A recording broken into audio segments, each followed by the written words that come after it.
All right. Hello, and welcome to this episode where we're going to talk about mental reassurance. And so, this is in our series of mental safety behaviors and how they are, oftentimes one of the most common things people are doing that are actually keeping them in that OCD and anxiety loop. So, before we dive in, for those of you that don't know me, my name is Matt Cotty, and I'm a licensed clinical social worker and the founder of Restored Minds and the creator of the AAA Response.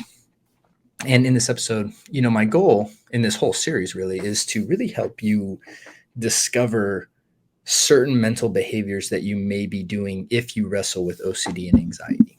Because, like I said, I just think it's in my experience, it's probably one of the, if not the biggest hurdles that people encounter, primarily because they just simply don't know they're doing them. And so in this episode, again, I want to talk about mental reassurance. Before we dive into that, again, I have some links right down in the notes for those of you that are looking for help. I have a free guide as well as a workshop you can start, as well as we have the Taking Back Control 12-week program that you can enroll in as well, to really help you break out of that loop. Also, if you would please support the show by liking and subscribing, as well as leaving a comment and review. Those would really help us with the algorithms, and so we'd really appreciate it. That said, let's dive into mental reassurance. So, mental reassurance is really just this act of mentally telling yourself something to counteract the fear that you're experiencing. So, for instance, we can use an example like contamination, right? Or, and we can use any example we want, really. But what if thinking comes in. So, what if I get a disease, or what if I get this, this terrible thing happens? Mentally reassuring yourself is verbally counteracting that thought in your mind, right? Not articulating it like actually verbally, but more in your mind, saying things like, no, I'm safe. No, I'm safe. No, I'm safe. Or no, I didn't get that disease. I'm okay. I'm okay. Right. And you're reassuring yourself of the desired outcome. And this is the same thing as getting reassurance from someone else, right, about your fear, right? Because the problem is that it does make you feel better temporarily, but it paradoxically reinforces the initial thought and trains your system that, hey, that thought was dangerous. So then your system keeps producing, or the brain keeps producing the thought, nervous system keeps responding and keeps firing. And then therefore you have to engage in more behaviors. So the thing and so like a good example of why mental behaviors keep people stuck is mental reassurance. And so let me go ahead and explain. So like one time I was working with someone and they had contamination.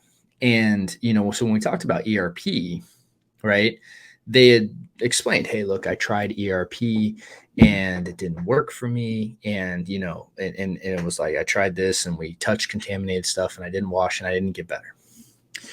And so, and they did, to their credit, like they really did cease many of their washing behaviors. The problem is ERP only works if you eliminate all the behaviors, right? So ERP, just to be clear, we're talking about exposure response prevention. And when the person has the initial contamination fear pop in their mind, what if I get this terrible disease from touching, let's say, a table at a restaurant, right? The thought pops up, what if I get X, Y, and Z disease? And then the fear starts, right? Or the stress response kicks in. And they're, sitting with that feeling. And then their normal compulsive behaviors would be to wash. Now, if they prevent themselves from washing, that's great. That's awesome. But then they go and reassure themselves a bunch that table's safe, that table's safe, that table's safe, that table's safe, right? Or I'm not in danger, I'm not in danger, I'm not in danger. Or this is OCD, this is OCD, this is OCD. Whatever they're reassuring themselves of is just replacing that washing behavior because it's neutralizing the fear in a quick manner. But again, it paradoxically reinforces the initial thought that happened, which trains the nervous system that thought was in fact dangerous. Okay.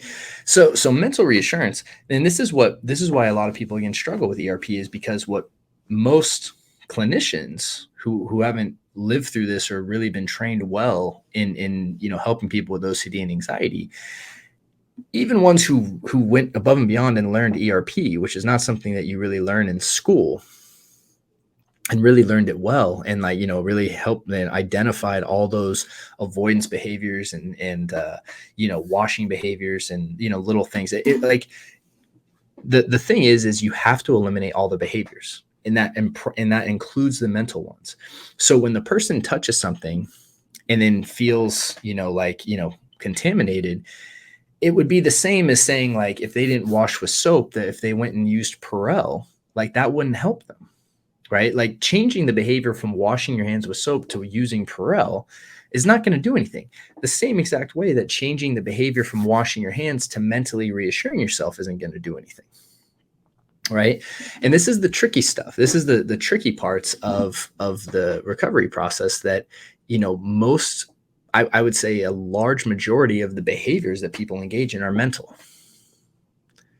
It's the rumination, the mental reassurance, the mental reviewing, the counting, the praying, the mental checking and scanning, all that stuff that's going on just kind of in the mind that no third party can see. So even the therapist, if they don't know about things like mental reassurance or mental review, well, the person's just going to do it, not knowing that they're doing a compulsion. And the therapist is going to be perplexed because they're going to be like, well, he or she didn't wash, right? So we did ERP effectively. And then the therapist is going to be perplexed, like, oh, I don't know why this isn't working. Because, to their credit, they're following to the T on all the physical behaviors. This is where you get the run-ins. In my opinion, this is where things go awry, because if you don't understand that all safety behaviors or all compulsions are created equal, and you can't do not only the physical, but also the mental, you're going to run into trouble. And that's why, again, I teach and am so passionate about teaching the AAA response, is because when you have a solution-focused approach, and more importantly, one that is anchored into specifically helping you stop the mental safety behaviors, that's the first point that I work on with every single person that I work with. We actually don't focus on the physical behaviors until after we really have mastered eliminating the mental ones, because I think it's backwards. I think the physical ones are easier to eliminate than the mental ones for most people.